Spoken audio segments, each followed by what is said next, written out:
Assalamualaikum warahmatullahi wabarakatuh. Perkenalkan, nama saya Adrian Putra Andrianto dengan NIM 08011282429042. Di sini saya akan menjelaskan untuk tugas algoritma pemrograman nomor 1 tentang menghitung bilangan faktorial.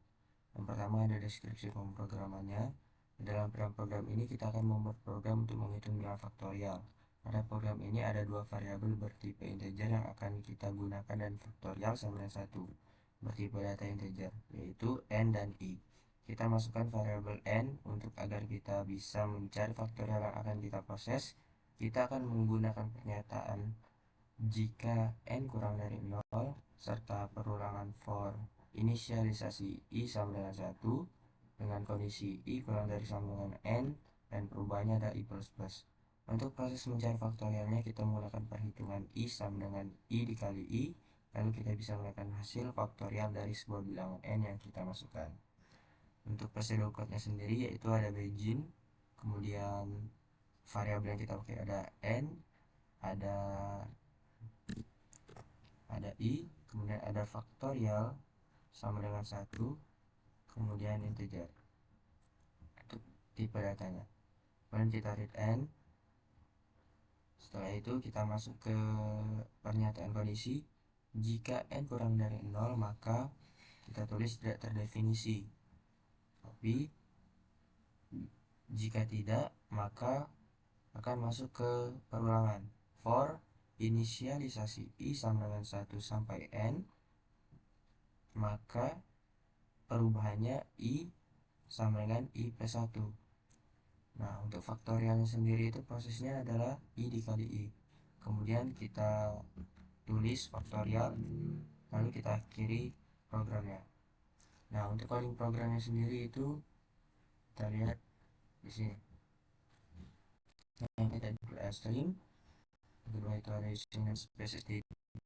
Nah, dan kita masuk ke fungsi utama.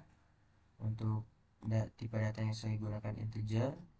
Di sini ada n dan i, kemudian ada faktorial sama dengan 1.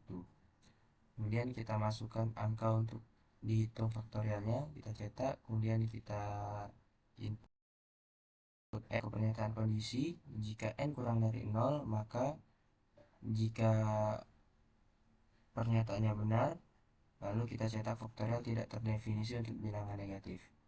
Nah, kemudian apabila pernyataan satu tidak terpenuhi, masuk pernyataan kedua, atau di pernyataan kedua sendiri kita langsung akan mengakhiri fungsi pernyataan kondisi lalu masuk ke fungsi perulangan. Untuk perulangan sendiri itu ada inisialisasi i sama dengan 1 dengan kondisi i kurang dari sama dengan n dengan perubahan i plus plus. Nah, untuk prosesnya faktorial sendiri itu faktorial dikali sama dengan i. Kemudian kita cetak faktorial dari n, kemudian kita input n-nya, lalu kita running.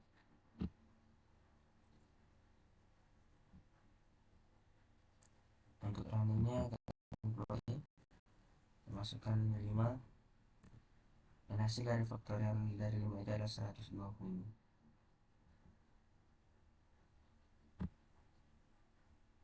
Kemudian kita lanjut ke penjelasan programnya. Yang pertama itu mulai, kemudian kita pesan tempat variabel n, kemudian i dan faktorial di memori bertipe data integer. Untuk langkah ketiga, cetak masukkan nilai dan akan menjadi isian variabel n pada program.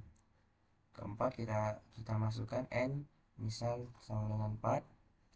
Kita cek apakah n kurang dari 0. Karena 4 lebih besar dari 0 maka pernyataan ini tidak terpenuhi.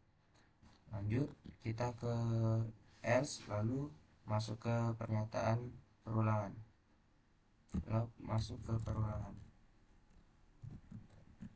Nah, untuk perulangan for ini dengan inisialisasi i sama dengan 1 dengan kondisi i kurang dari sama dengan n dan perubahan i plus plus. Lalu kita langkah ke-10 kita masuk ke proses mencari faktorialnya, yaitu dengan faktorial sama dengan i dikali i. Lalu kita cetak faktorial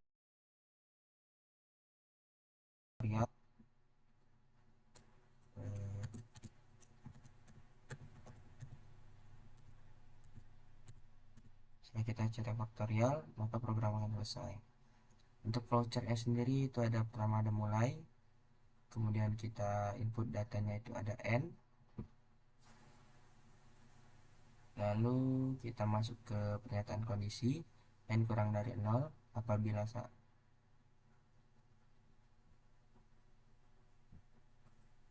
apabila pernyataannya benar,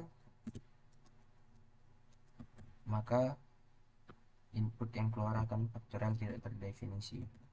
Tapi jika pernyataan kondisi yang pertama itu salah, kita langsung lanjut ke perulangan. Nah, di sini dengan inisialisasi i sama dengan 1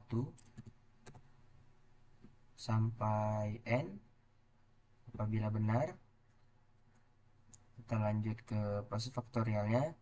Di sini ada faktorial sama dengan i dikali i, lalu kita ke i plus plus, karena i sama 1 tadi sudah terpenuhi, lanjut ke 2 sampai dengan n kita masukkan tadi adalah 4, berarti 2 masih memenuhi. Kita lanjut, kita proses lagi faktorial kurang dari i dikali i, lalu i yang awalnya dari 2 kemudian kita tambah 1 menjadi 3. Nah, untuk i sama dengan 3 masih memenuhi dari 4, lalu kita proses kembali faktorial sama dengan i dikali i, lalu kita masuk ke lanjut kita masuk ke perubahan 3 ditambah 1 menjadi 4, kemudian 4 masih memenuhi untuk menuju ke 4, lalu kita proses kembali faktorial sama dengan i dikali i. Nah, kemudian kita masuk ke perubahan kembali. Nah, di perubahan ini 4 ditambah 1 5 karena sudah tidak memenuhi, lalu kita masuk ke hasil n faktorial, lalu kita akhiri program. Nah, untuk runningnya pun seperti ini. Masukkan angka untuk dihitung faktorial 4, maka hasilnya akan 24. Mungkin itu saja video untuk kali ini. Saya kira wabillahi taufiq wal hidayah. Wassalamualaikum warahmatullahi wabarakatuh.